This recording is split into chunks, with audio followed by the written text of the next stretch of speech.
1,5 bulan yang lalu, Xi Jinping sudah mengancam Jokowi. Kalian harus sikapi Islam dengan keras. Saya kok nggak paham ini, kok presiden negara lain ngancam presiden kita. Tinggal tunggu tanggal mainnya penyembelihan orang-orang yang melawan, karena jumlah yang mati sebenarnya sudah menembus 6.000 orang. Dari yang diracun, yang dibunuh, yang ditembak. Di penjara sekarang ada 2.000 orang pemuda, dan ustadz-ustadz model saya ini ada sekitar 50 orang. Pokoknya keren dah.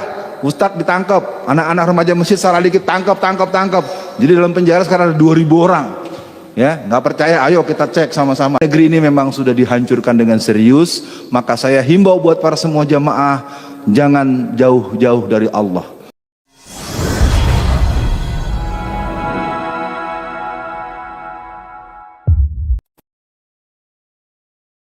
Maaf ya, mohon izin nih Pak Guru nih ya. Jadi vonis buat saya menurut Habib Rizik atas permintaan raja di raja yang tampang deso tapi sadis adalah 8 tahun. Ya, jadi beliau itu meminta agar saya divonis 8 tahun. Ya, jadi hati-hati dengan penampilan. Ya, penampilannya bengis, kadang-kadang hatinya lembut. Tampangnya deso tapi sadis. Ya. Dua-dua kasus saya, yang pertama eksepsi diterima alias harus bebas, yang kedua vonis bebas. Dua-duanya tidak bisa diteruskan, tapi vonisnya akhirnya 4 tahun. Padahal beliau minta 8 tahun. Antum tahu beliau ya? Nah, maksudnya sekarang kalau pakai nyebut nama lagi, pasal lagi gitu ya. Udah pakai beliau aja dah. Ya. Udah. Saya tutup saja dengan prosesi pengetukan palu ketika akan vonis, supaya jamaah juga dengar. Setelah saudara Alfian alias Alfian Tanjung melalui rangkaian persidangan bla bla bla bla bla, dinyatakan bahwa saudara Alfian tidak berkesesuaian dengan pasal yang disangkakan.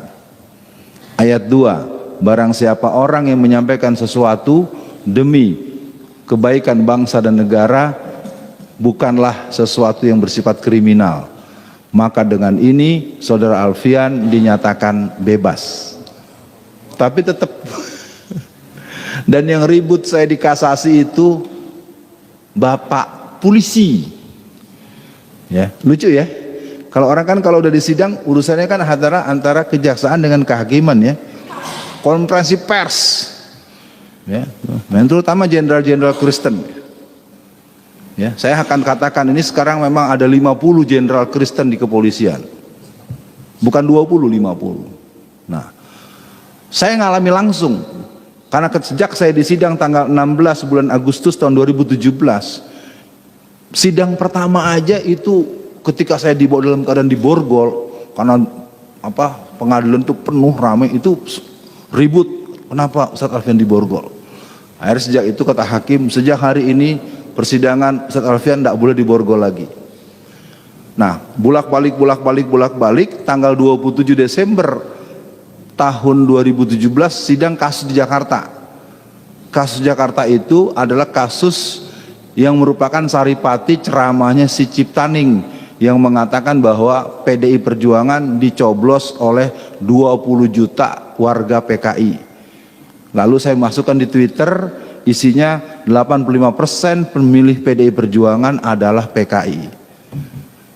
Ini ceritanya seperti orang curi motor Pak Budiman. Ada orang nyuri itu. Maling tuh, maling. Jadi yang ditangkap bukan yang maling, yang ngasih tahu. Kan lucu kan? Makanya ketika Bang Yusril jadi saksi, itu habis sama Bang Yusril tuh. Hakim segala macam, jaksa nggak bisa ngomong. Tapi ya begitu. Oke ya, jadi kesimpulannya saya masih seperti yang dulu, cuman mungkin kemarin udah kena lagi pasal di Sumatera Barat. Terus-terusan nih, saya dilaporin terus. Oke, cukup sampai di sini. Karena tadi ada amanat dari Pak Ustadz Budiman untuk menyampaikan hal-hal yang khusus. Ya, saya berharap saya tidak slip of tongue, saya nggak salah ngomong. 1,5 bulan yang lalu, Xi Jinping sudah mengancam Jokowi. Kalian harus sikapi Islam dengan keras. Saya kok nggak paham ini, kok presiden negara lain ngancem presiden kita. Ini terus terang saja, ini saya karena tadi saya tegas betul tadi Ustadz Budiman bilang, Ustadz Alfian akan menyampaikan sesuatu yang tidak atau jarang didengar. Seperti dulu juga pernah saya, maaf, masih ada nggak Bapak yang polisi di sini? Ya, Bapak kan yang marah sama saya waktu saya bilang polwan digebukin, lalu Bapak komplain, akhirnya saya kirimin videonya. Iya, dulu waktu ada proses sweeping di hotel di Medan, saya sempat cerita, saya ingat beliau tuh agak komplain. Oh ini gini mana? Akhirnya saya kirimin video pada beliau ketika pengusaha Cina pemilik hotel ada proses penertiban oleh pihak Poltabes Medan. Aneh kan? Acara hotel katakanlah di apa istilah kalau bahasa dinasnya itu, didatangi oleh petugas, petugasnya dimarahi dan polwannya digebukin sampai rontok giginya. Ya, waktu itu beliau agak komplain, nggak mungkin gini ya. Saya kirimin videonya dan karena beliau nggak kasih komentar, mudah-mudahan saya nggak keliru lagi kalau ngomong. Baik ya, jadi Xi Jinping itu sudah perintah dan kita sedang menunggu pengesahan undang-undang HIP. Bukan menunggu berarti kepengen, bukan. Kalau undang-undang ini disahkan, ini pengajian nggak bisa nih. Terus terang aja nih, lagi ngaji atau diserbu sama Satgas partai titik-titik, ente nggak bisa ngelawan, salah demi hukum. Jadi undang-undang HIP itu blade-nya adalah blade penghapusan TAP MPRS nomor 25 atau 66. Beneran, ini saya gini-gini kalau kata teman-teman deket, ini Profesor Doktor PKI nih. Asli, saya tidak dalam konteks tekebur, saya ingin katakan undang-undang ini disahkan, tunggulah kita akan berhadapan seperti di Angola. Ya, makanya saya nggak tahu, ntar dia sidang lagi malam-malam, ketok palu. Nah udah ya, saya pikir begitu dulu satu poin. Saya karena harus mencukupkan 10 menit. Yang kedua, gerakan PKI sekarang itu betul-betul sentralnya Jawa Tengah, Jawa Timur. Jawa Tengah itu Semarang dan Boyolali, full. Dari tingkat RT sampai tingkat wali kota, bupati, sampai gubernur Jawa Tengah. PKI Pak. Ya, cuman repotnya kan kalau ngomongin dibantah-bantah mulu. Saya udah bilang kalau mau debat di TV mana, syaratnya 2. Jangan pakai pasal, jangan pakai fisik. Kalau saya diberi kesempatan mau profesor yang mana, doktor yang mana, ini punten cek Sundanya, hampura. Bukan sok pinter. Ini kan anak udah keterlaluan ini. Karena pernah terjadi mau ada acara di TV One, batal. Gara-gara narasumbernya saya. Bukan karena saya dianggap jahat. Jadi gini ceritanya. Satu hari manajemen TV One telepon saya. Ustadz Alfian siap? Ya siap lah kalau soal PKI mah gua. Kalau nerang-nerangin kayak Ustadz Budiman saya harus nyatet, nggak bisa. Atau Bapak apa nih, kita imam kita tadi, itu imam kita tuh kan unik ya. Dulu sering mimpin tahlil, suruh segala macem, sekarang udah jadi salafiyun ya. Oke, dan nanti lagi ngobrol yang lain. Jadi kesimpulannya PKI ini sekarang tinggal nunggu tiket. Kalau nanti undang-undang BPIP disahkan, maka kita akan punya CC pusat PKI. Jadi ini antara struktur, pengaturan, operasi. Jadi kita sekarang secara de facto sudah negara komunis. Tinggal menunggukan de jure-nya. Dan kalau saya lihat perlawanannya kagak jelas. Karena dibalik-balik terus dari yang mentah-mentahin. Maaf ya kawan-kawan dari tetangga sebelah yang sama-sama sholat. Oh hari gini jangan ngomong PKI. Sementara di kelompok Kristen sejak tahun 1974, 1967, 2020 itu kebetulan saya sekarang tinggal di Solo. Ya mudah-mudahan dimaklumi. Saya temu dengan Bu Dewi Purnamawati dan teman-teman yang kader-kader advance di gerakan Kristen, karena dia dulu Kristen sekarang Muslim. Jadi kita ini sekarang udah masuk perangkap betul. Lihat saja tuh kemarin tuh yang kelilingin tank-tank sama pasukan khusus di depan Petamburan, itu kader gereja itu.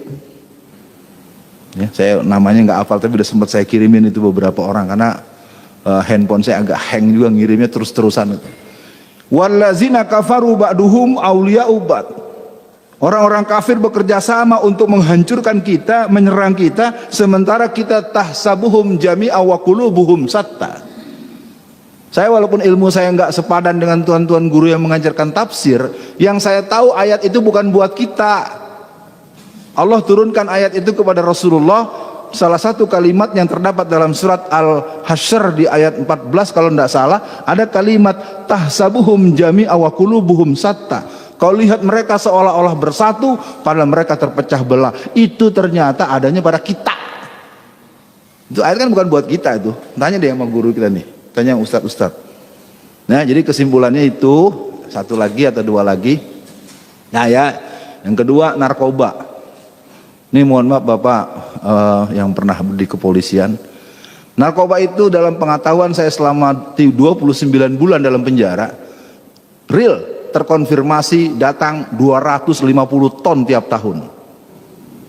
Ya, karena kebetulan saya ketemu dengan bandar-bandar besar yang asetnya triliunan, dan di dalam itu banyak bunker-bunker yang isinya narkoba.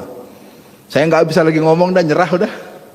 Ya, jadi kalau ada, jangankan saya yang sama-sama tahanan, Kalapas aja kalau mulai menyoal bulan depan ganti.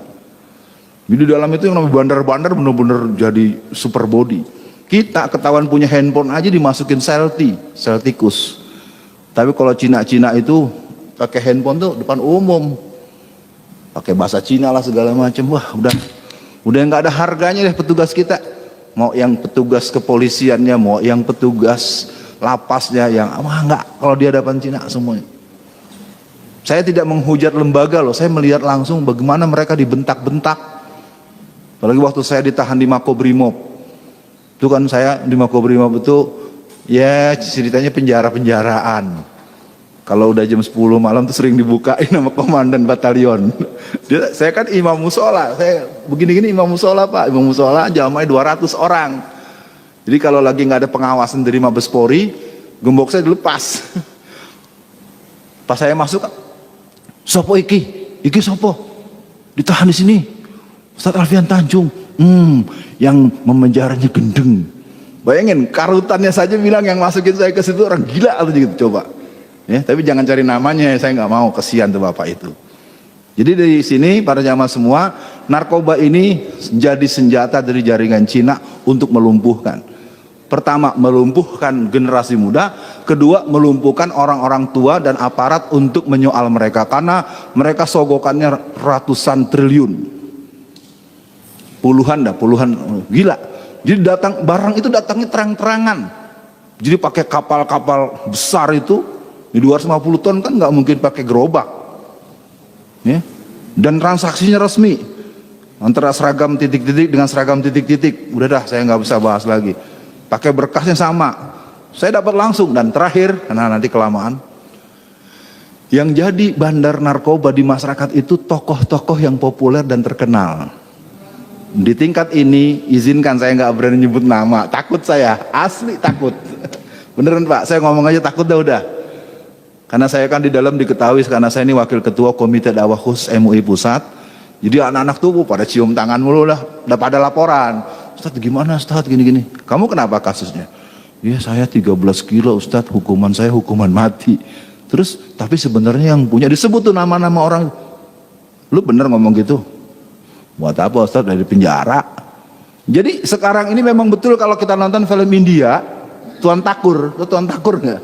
Ya kalau saudara-saudara bangsa ini kita padahal di belakang tanah rakyat dijarah, anak-anak kecil diracun segala macam. Jadi negeri ini Tuan Takurnya ada banyak.